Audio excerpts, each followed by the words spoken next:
Alright, guys. Oh, what's up? It's your girl Tiff back with another video. So, today, what we're going to be reacting to, or this is actually my second reaction video. And once again, like I said, thank you for watching with me real quick. But this is going to be my second reaction video, and today I'm going to be um, reacting to R. Kelly accusers. Azriel Clary says that he coached girlfriends prior to explosive 2019 interview. So this is my first time, unlike the other video. This is going to be my first time seeing this. So yeah, let's get into it. Mornings, we have more of our exclusive interview with R. Kelly survivor Azriel Clary. A jury convicted Kelly this week of 9 charges, now 5 of those related to crimes committed against her, including transporting a minor across state lines to engage in sexual activity. Clary, who is now 23 years old, says Kelly abused her verbally and physically for years. The first time we met her, she was 21 years old and she was still living with R. Kelly. We spoke with her again yesterday. It's her first interview since the trial. Come on in, Azriel. Well, you look good. Thank you. So do you. Have a seat. I'll just start with this. I'm really glad to see you again because I wasn't sure I'd ever get to talk to you again.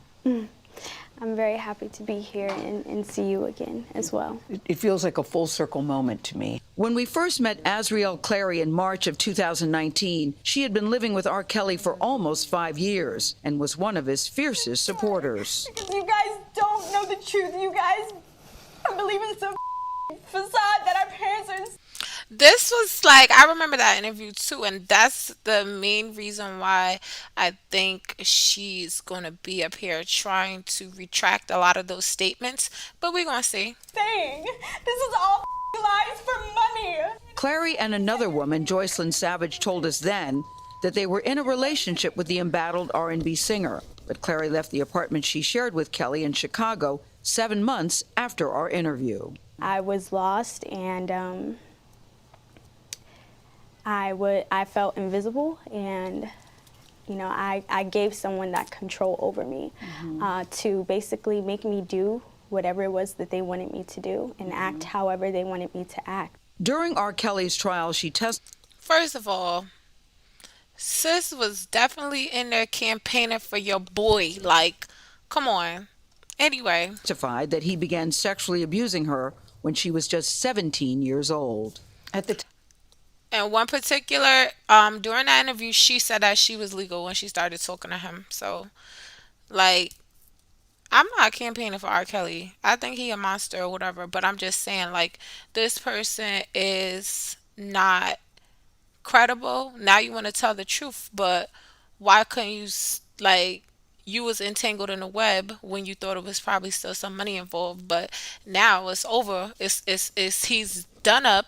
Now, we could tell the truth now. But go ahead. time of the interview with us, were you afraid when you were sitting there talking to us? I was. He did his interview first. I didn't do this stuff. This is not me. Y'all, I'm fighting for my life. Y'all killing me with this. He came in and he told us to be angry and be upset, and she's gonna try to do this and you gonna. Oh, he told you that? Yes, and so we came in angry. So he told you be angry? Yes, and I was scared because I was like, I don't want the world to see me this way, you know? I don't, I'm loving, I'm caring, I'm compassionate, and no one. You a person that's an opportunist, and you whichever way sways in your favor, that's the route you're gonna take. Like, I know that she probably was fully aware of what she was entrenched in, but when the pot got too hot, she had to drop it. Like, basically, like, that's the only thing that I could think of, because I don't really, like, I know that people could be brainwashed and convinced to do certain things, but this girl in particular, she's like more so of a manipulator. She goes back and forth across the line, whichever one is the best. Like, R. Kelly's in a messed up situation right now, so there's no reason to stand by his side. He ain't coming home. But when you thought that it was an ounce of hope, or when y'all was still in the Trump Towers, I'm campaigning for that. That's my man. That's my man. Like, come on. Got to see that side of me. Yeah, you know, it's interesting because your dad called me after and said, that is not my daughter. That is not who she is. That is not how she speaks. That is not what she believes. During the trial, you testified that you said, I was not honest in the interview that you did with us. Yeah. What were you not honest about? Everything. Everything. Everything. Yes. You know, before that interview, you know, he had us practicing every single day, Practicing what? answering questions. And if he didn't like our answer, he would tell us exactly what to say and how to say it. So anytime you mention Wow, anything, Azriel, yeah, I'm stunned by this. yeah. So So- anytime you mention, go. Any- But she looks very different right now. Like, her hair is natural, but her eyes and stuff, it's like she's been under a lot of stress or pressure or something like that. Like, she looks really different from when she was with R. Kelly, from since the last interview. It looked like she kind of aged. I guess she has probably been like, with this Fed case, she probably has been like a lot under a lot of pressure. So, um, you know, everybody needs a little bit of compassion, but she does look a little, I don't want to say like rough or nothing, but she just looks like stressed out. Anytime you mention anything about sexual preference, we already know to say, I'm not here to talk about that.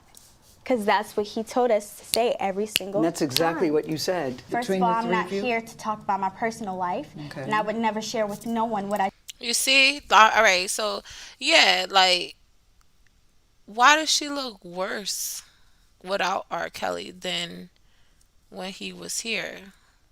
I think that's her real hair in this picture.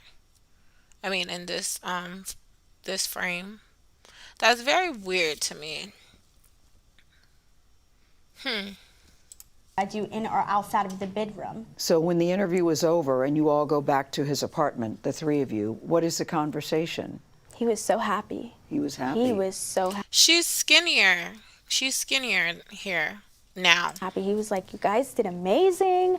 You know, you did so well. You carried yourself so well. I believe he even like got food and wanted to celebrate. That's how happy he was with that interview. And I was just there like, wow. What did he think about how he came across in the interview? Truthfully, I think he believed that he had done well.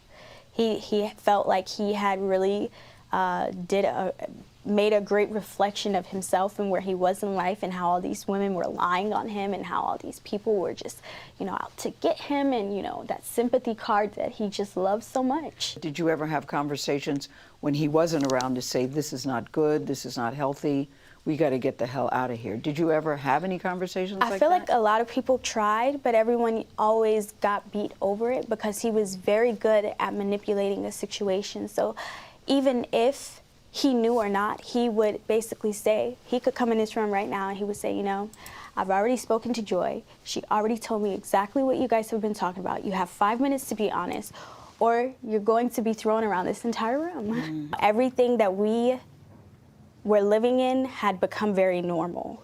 And I had to break out of that. I had to realize that this is actually abnormal. Yeah, the dysfunction was so prevalent that after a while it did feel normal to you? It did, because it was not only me, it was other women who were older than me. When I met him at 17, he had 4 other women. And so these women are all normalizing his actions, and then you have assistants normalizing his actions, and you have workers and security and everyone else that normalizes it. So me being very young at that time, I just learned to normalize it. What do you think anybody could have said or done to help you leave the situation sooner? Nothing. Nothing. Wow. I mean, by her tone or her demeanor, she's not like upset or she, but I think that Azriel is like a master manipulator too, and I think that she learned that from R. Kelly. But she really does sound sincere with how she's, it just sounds like the truth. It sounds like she's telling the truth. So, I mean, maybe she's turned over a new leaf. Maybe she's like at some type of breaking point in her life where she doesn't want to keep up the facade. But I don't know. It just seemed like she's being truthful. Nothing. I feel like that is something that I would have had to had woken up from myself, something that I would have had to realize on myself. And a lot of people don't realize with victims, the more you try to help them, the more it upsets them sometimes. Your interview stands out because you are one of the few who we've heard who defended him so vocally and so adamantly and now ends up testifying against him. Well, your testimony was very key, Azriel, was very key. It was very graphic. It was very painful. Some of it was so graphic the judge wouldn't even allow it to be released Yeah. to the public. And I'm wondering what it was like for you sitting there looking at him while you're testifying about what your life had been like with him. I feel like it was very disturbing to have to relive those moments. And I don't know, a piece of me was happy because I felt like, Happy? yeah, because I felt like this person no longer has control over me. You don't tell me what to do and what to wear and where to go and how long to be in a room anymore. So I think the fact that you're sitting here today is very brave and very courageous that you would come back and sit down and want people to see yeah, who you really are. I think it's very important. Even I have to take accountability for my actions. It's okay to reevaluate your life. It is okay to. And I think that's what happened with her. After she testified and she actually had to go on the stand and relive each one of those acts that she performed with R. Kelly. And probably saying it out loud probably struck her in a way that, yo, this is real. I was really involved in something crazy. Like, this is not normal. Like, probably having to say that out loud probably made her be able to evaluate what she was on, because she probably was subpoenaed. She had no other way out, or she was going to jail. So she had to corroborate. But I'm just saying, like, actually, that was probably some type of therapy for her. But I just like her demeanor is different. Her appearance is different. It's like she's like really. She looked like she was probably really stressed out from that trial. So yeah.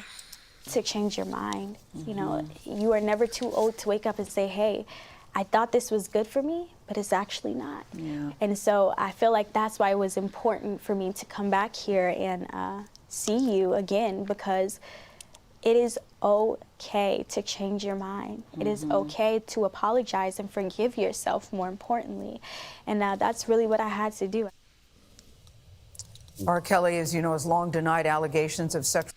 Alright guys, I guess that was the end of the video. But like, comment, and subscribe. Leave a comment about your thoughts too, because I know I was going back and forth a little bit, but I had preconceived notions of Azriel Clary because I've been following this R. Kelly situation for a very long time.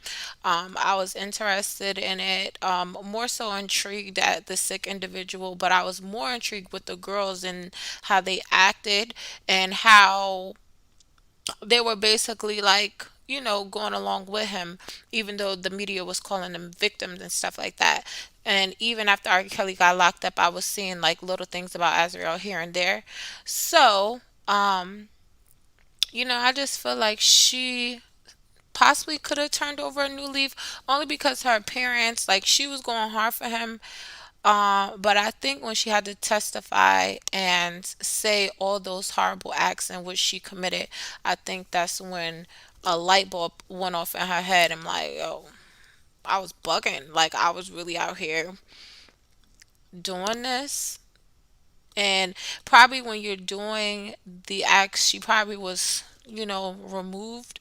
But when you had all these months without R. Kelly, and then you have the prosecutor or the FBI agents in your face questioning you, you writing these statements, and then you evaluating the things that you have actually done, it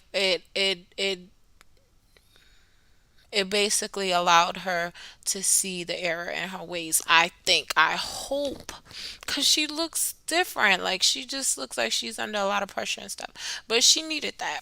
But all right, guys, that's the end of my video. Let me know how you feel in the comments, and subscribe.